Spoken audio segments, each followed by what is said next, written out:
வணக்கம். கல்லுக்குள் உயிர் சோழர் காலச் சிற்பியின் கதை பகுதி 5. எழுதியவர் சரவணன் லோகநாதன். இந்த கதையை உங்களுக்கு வழங்குபவர்கள் வெஞ்சனம்.com. சுவையான தரமான பாரம்பரிய சைடிஷ்கள் வாங்க வெஞ்சனம்.com-இல் ஆர்டர் பண்ணுங்க. திருவாரூர் வீதி விடங்கப் பெருமான் கோயிலை புதுப்பிக்கும் பணி குறித்த செய்திகள் காரியின் காதுகளை எட்டியதும் அவன் உள்ளம் தொள்ளியது. இது வெறும் ஒரு கோயில் பணி மட்டுமல்ல, சோழ பேரரசின் கலைத்திறனையும் பக்தியையும் பறைசாற்றும் ஒரு மாபெரும் படைப்பு. செங்கற்களாலான பழைய கோயில் கருங்கற்களாலான கற்றளியாக மாற்றப்படவிருக்கிறது. அதோடு கருவறை விமானம் பொன்னால் வேயப்படும் என்றும் மண்டபத்தூண்கள் செப்புத் தகடுகளால் அலங்கரிக்கப்படும் என்றும் பேச்சடிபட்டது.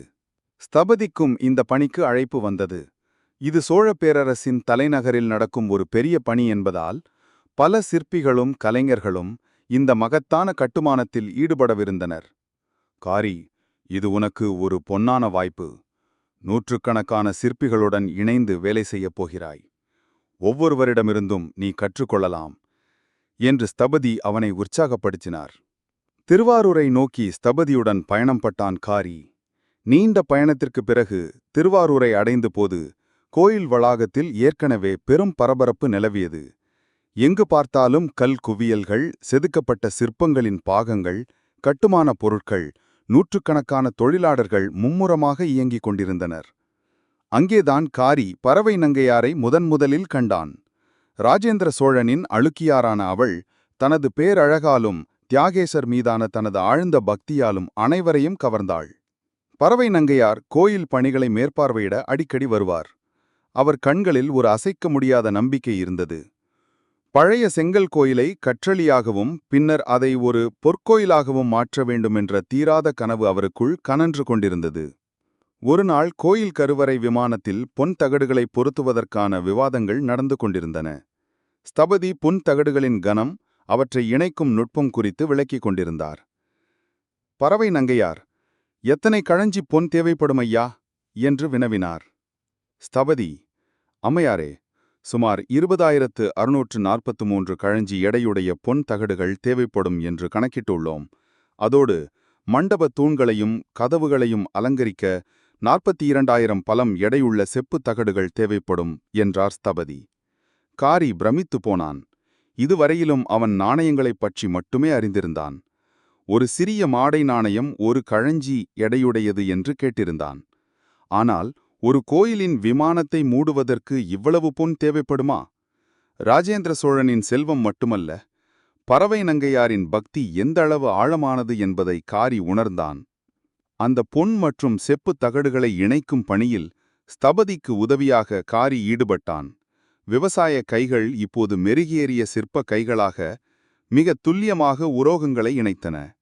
உலோகங்களை உருக்கும் விதம், தகடுகளை வெட்டும் முறை, அவற்றை இணைத்து சிற்பங்களில் பொருத்தும் நுட்பம் என பல புதிய விஷயங்களை அங்கே கற்றுக்கொண்டான். பறவை நங்கையார் வெறும் கோயிலை பொன்னால் மூடுவதுடன் நிற்கவில்லை. தியாகேச பெருமானுக்கு எண்ணற்ற அணிகலன்களையும் அளித்தார். 7 மாணிக்க கற்கள், 36 வைரக்கற்கள் பதிக்கப்பட்ட நகைகள், பச்சை பாவை உமைநங்கை என்ற பெயர் பொறிக்கப்பட்ட 2 பாவை விளக்குகள், 1579 பலம் எடையுள்ள 28 குத்து விளக்குகள், இவை அனைத்தையும் தனது சொந்த பக்திக்காக சமர்ப்பித்தார். இவற்றை ஆலயத்தில் வைக்கும் பணிகளில் காரியும் ஈடுபட்டான்.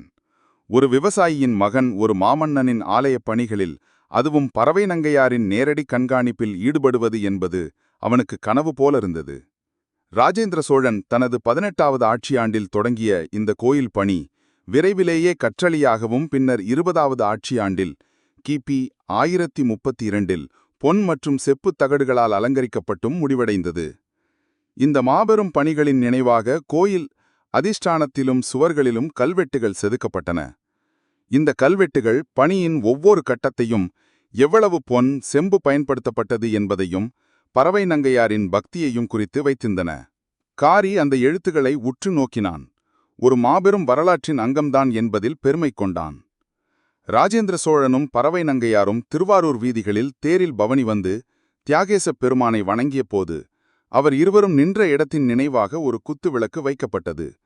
உடையார் ஸ்ரீ ராஜேந்திர சோழதேவரும் அணுக்கியார் பறவை நங்கையாரும் நிற்குமிடம் தெரியும் குத்து விளக்கொன்றும் என்ற அந்த சாசன வரிகள் அந்த இருவரின் மாட்சியமையும் அவர்களின் பக்திக்கும் கலைக்கும் இடையிலான தொடர்பையும் காரிக்கு உணர்த்தின. தான் ஒரு விவசாயியாக பிறந்திருந்தாலும் தனது ஆர்வமும் உழைப்பும் தன்னை ஒரு சிற்பியாக சோழப் பேரரசின் மாபெரும் கலைப்பணியில் பங்கு கொள்ளும் ஒரு கலைஞனாக மாற்றியிருப்பதை காரி உணர்ந்தான். கல்லுக்குள் உயிர் கொடுக்கும் கலையை அவன் கற்றுக்கொண்டது மட்டுமல்ல, கலை வெறும் கல்லில் மட்டுமல்ல, பக்தியிலும் அர்ப்பணிப்பிலும் ஒரு மன்னனின் பெருமையிலும் கூட உயிர் பெற்றிருக்கிறது என்பதை இந்த கோயில் பணி அவனுக்கு உணர்த்தியது. கல்லுக்குள் உயிர், சோழர் காலச் சிற்பியின் கதை, பகுதி 5. எழுதியவர் சரவணன் லோகநாதன். இந்த கதையை உங்களுக்கு வழங்குபவர்கள் வெஞ்சனம்.com. சுவையான, தரமான, பாரம்பரிய சைட் டிஷ்கள் வாங்க வெஞ்சனம்.com-இல் ஆர்டர் பண்ணுங்க.